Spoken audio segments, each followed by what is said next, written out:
De seres grotescos e monstruosos até figuras sedutoras e misteriosas, a lenda do vampiro ganhou tamanho destaque ao longo dos séculos que já recebeu inúmeras interpretações distintas pela nossa história. Desde contos e romances até filmes, séries e jogos, são incontáveis as obras que lidam com a criatura. Algumas revolucionárias, outras medíocres e outras que... melhor deixar quieto. Mas o que será que os torna tão cativantes e interessantes assim? Por que, mesmo depois de tantos anos desde a sua popularização, eles continuam relevantes e ganhando cada vez mais novas versões? Para tentar entender isso, a gente precisa voltar no tempo e investigar um pouco mais as suas origens. Os primeiros mitos precedem a figura do vampiro moderno que se consolidou na Europa nos séculos 18 e 19. Culturas como a mesopotâmica, hebraica, grega e romana possuíam lendas de demônios e criaturas cuja principal característica que eles tinham em comum era de se alimentar da essência humana, essa que era muitas vezes associada ao sangue. O termo vampiro surgiu na tradição eslava entre os séculos 11 e 12, derivado da palavra upir em antigo eslavo, e suas histórias predatam a chegada da religião cristã na região, que apesar dos esforços da igreja em tentar eliminar tais culturas pagãs, elas persistiram no folclore popular. O surgimento dessas crenças está associado a doenças como raiva e pellagra, e até mesmo a fenômenos naturais como a decomposição de corpos, que por uma falta de explicação científica na época, era a forma como as pessoas interpretavam essas questões. No caso de defuntos, gases responsáveis pelo inchaço dos corpos e sangue vazando pela boca, além do aparente crescimento de unhas, dentes e cabelos nos cadáveres, fortaleceram a crença de que os mortos estavam voltando à vida para se alimentar dos seres humanos, o que acabou originando rituais póstumos cujo objetivo era impedir que isso ocorresse. Dentre eles, o sepultamento de defuntos com alho, perfurados por estacas ou até mesmo mutilados se propagaram na região e acabaram criando alguns elementos que se mantêm constantes em diferentes histórias até hoje. Foi apenas no século XVIII que essas histórias chegaram à Europa Ocidental, por conta de conflitos entre o Império de Habsburgo e o Império Otomano, quando soldados e oficiais austríacos documentaram os rituais fúnebres na região da Sérvia. As histórias tomaram tamanha proporção que, anos mais tarde, surgiriam as primeiras obras literárias que abordariam a criatura.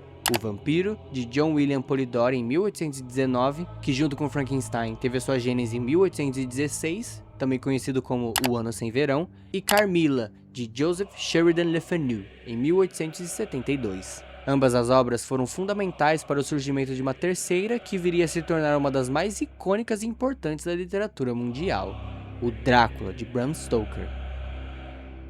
Publicado em 1897, ele foi responsável por consolidar de fato a figura do vampiro moderno, uma criatura encantadora, que se disfarça entre a aristocracia e seduz as suas vítimas. E apesar de ser capaz de assumir uma forma monstruosa, não era como ele escolhia se apresentar.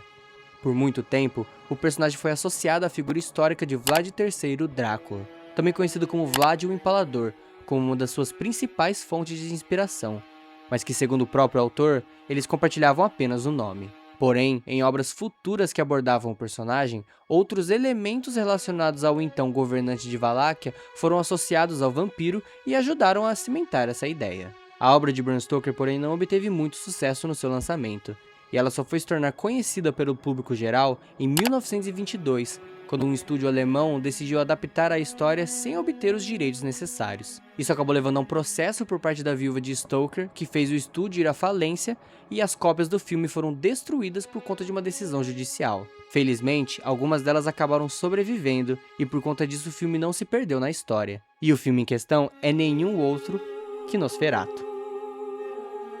Apesar de ter sido um desastre jurídico na época, o que culminou para o seu fracasso na bilheteria, o filme foi uma grande contribuição para a mitologia dos vampiros, e se tornou uma das obras mais influentes do expressionismo alemão, movimento esse que viria a influenciar gêneros como o terror e o noir. E ironicamente, ele acabou sendo uma grande influência também para filmes de vampiros futuros, incluindo adaptações do próprio Drácula.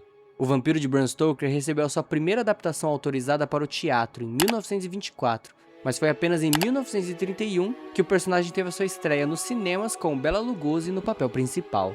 Desde então, diversos atores vestiram a capa e as presas do vampiro ao longo dos anos, em que mais e mais filmes eram produzidos. Mas sem dúvida, um dos mais icônicos foi ninguém menos que Christopher Lee, o eterno Saruman de O Senhor dos Anéis, que após 10 filmes se tornou o ator que mais o interpretou nos cinemas.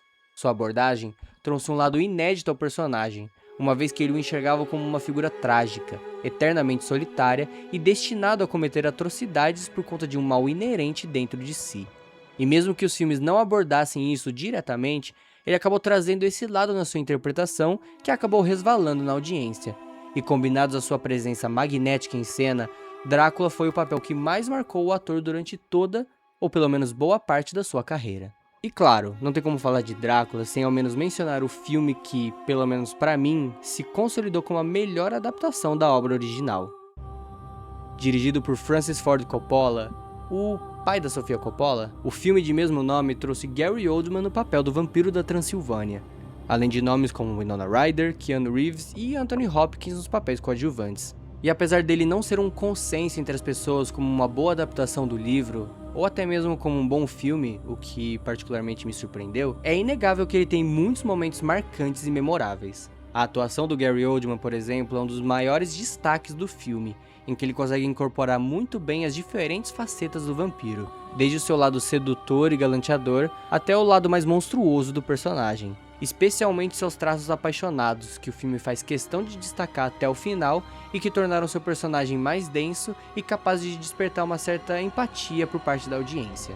A sequência inicial do filme, fora toda a parte técnica como figurino, cenografia e maquiagem, são outros pontos fortíssimos e que compensam algumas atuações meio duvidosas.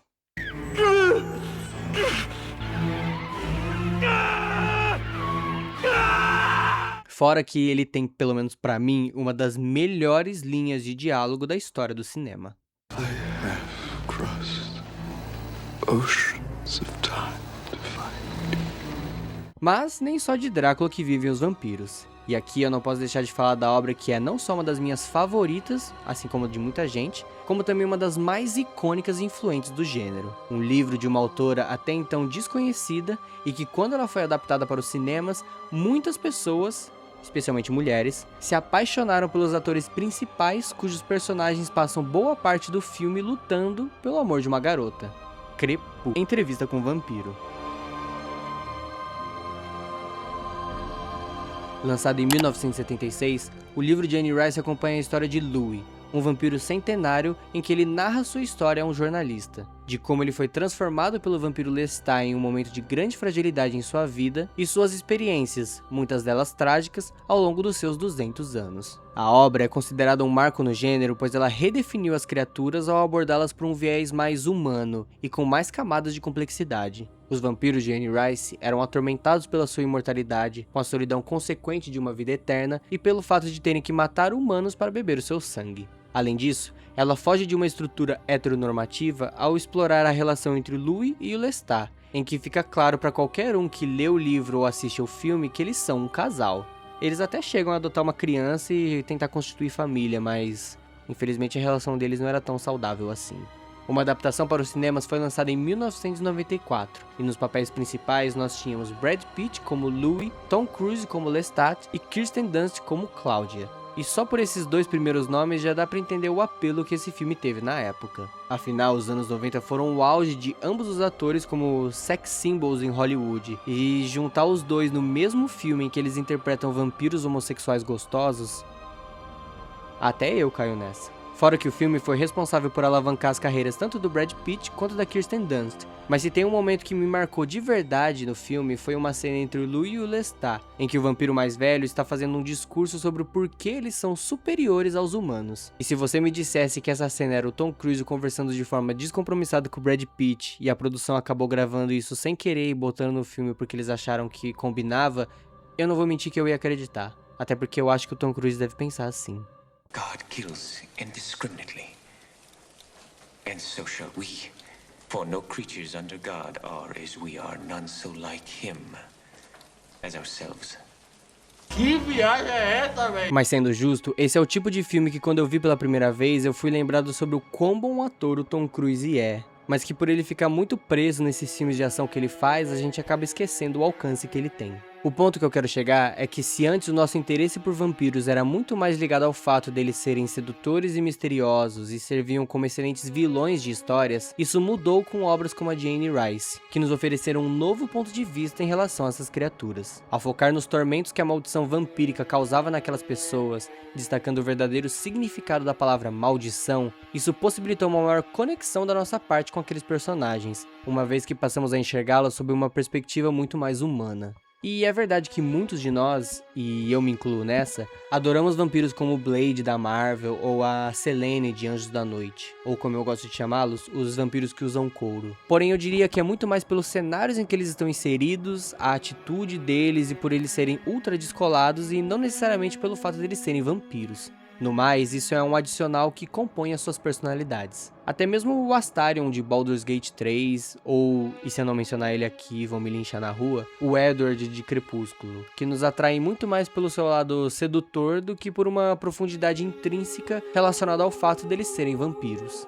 Se bem que falar que o Edward era sedutor é complicado. Eu era muito mais fã da Alice, se você quer saber. Mas no final, o que torna histórias de vampiros cativantes e capazes de despertar a nossa curiosidade está ligado a dois principais fatores que podem ou não coexistir. Uma abordagem mais voltada ao peso que essa maldição carrega nesses personagens, como eu descrevi anteriormente, e quando eles são tratados como vilões, ou pelo menos pessoas mal intencionadas, que sugam a essência vital das pessoas ao redor, tanto de forma literal quanto metafórica. Até porque, se a gente parar pra pensar, essa é a analogia perfeita a se fazer com eles. Talvez seja por isso que mesmo depois de tanto tempo, nós ainda contamos histórias envolvendo vampiros em diferentes mídias. E apesar do gênero ter dado sim uma saturada vista a quantidade massiva de obras que pareciam a mesma coisa, semelhante ao fenômeno com filmes de super-herói que acontece hoje em dia, volta e meia surge uma obra que faz os nossos olhos brilharem, e nos mostra que ainda é possível sim contar histórias de vampiros que sejam boas, e até mesmo originais.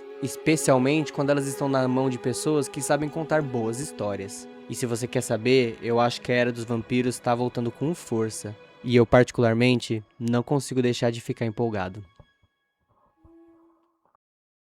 E é isso, eu espero que você tenha gostado desse vídeo. Se foi o caso, por favor, não esqueça de curtir e se inscrever no canal. Comenta aí embaixo quais outros vampiros eu não mencionei aqui. Me siga nas redes sociais. E a gente se vê na próxima. Até lá!